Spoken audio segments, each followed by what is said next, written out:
সকাল সন্ধ্যা পড়ব। আমরা যখন ঘুমাতে যাব, ঘুমাতে যাওয়ার আগে এই দোয়াটা পড়ব।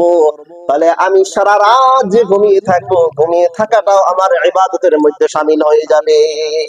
সুবহানাল্লাহ। তাহলে কি দোয়া সেটা? সুবহানাল্লাহ 33 বার। কয়বার জোরে বলেন? 33 বার।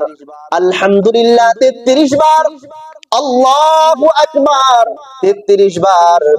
একবার পড়বেন লা ইলাহা ইল্লাল্লাহু ওয়াহদাহু লা শারীকা লাহু লাহুল মুলকু ওয়া লাহুল হামদু ওয়া হুয়া আলা কুল্লি শাইইন কাদির। 100তম বারে এই দোয়াটা আপনি পড়বেন। যে তাহলে সুবহানাল্লাহ 33 বার, আলহামদুলিল্লাহ 33 বার, আল্লাহু আকবার 33 বার, এই 99 বার হলো। একবার পড়বেন লা ইলাহা ইল্লাল্লাহু ওয়াহদাহু লা শারীকা লাহু লাহুল মুলকু ওয়া লাহুল হামদু ওয়া হুয়া আলা কুল্লি শাইইন কাদির।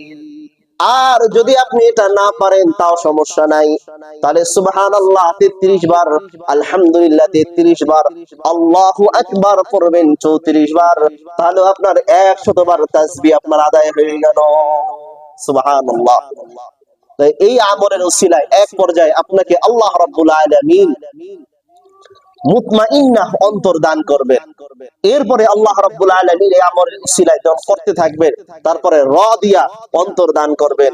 এরপরে আল্লাহ রাব্বুল আলামিন এই আমলের উসিলায় মারদিয়া নামক অন্তর আল্লাহ রাব্বুল আলামিন আপনাকে দান করবেন। এরপরে আল্লাহ রাব্বুল আলামিন আপনাকে নফসে কামিলা অন্তর দান করবেন। সুবহানাল্লাহ। তাহলে এই আমলগুলো আমরা সবাই করব কিনা ইনশাআল্লাহ?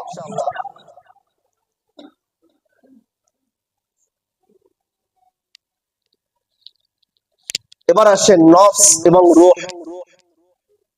এবং কলব, এগুলোর মাঝে সম্পর্কটা কি? নফস, রূহ, কলব, এগুলোর মাঝে সম্পর্ক কি?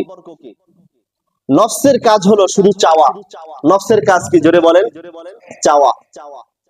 টাকা চাই, গাড়ি চাই, বাড়ি চাই, শুধু চাই আর চাই। নফসের কাজ হলো শুধু চাওয়া, দাবি করা, যে দাও দাও, আরো দাও।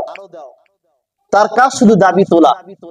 দুনিয়ার মধ্যে এমন কোন মানুষ পেয়েছেন যে বলছে যাক আল্লাহ তাআলা আমাকে একটা 5 তলা বাড়ি দিয়েছে, আমার আর দরকার নেই, আমার চলবে এটা? একটা মানুষের 5 তলা বাড়ি আছে, যদি তার কানে কোন রকমের একটা সুযোগ যদি আসে, একটা যদি খবর আসে যে অমুক জায়গায় একটা জমি বিক্রি হচ্ছে খুব সস্তায়, তখন কি আরেকটা দৌড় দিবে? বা একটা ফ্ল্যাট বিক্রি হচ্ছে দামে অনেকটা কম, তখন আবার কি আরেকটা দৌড় দিবে? বা টাকা আছে, সে আর এটা বলবে না, না আমার আর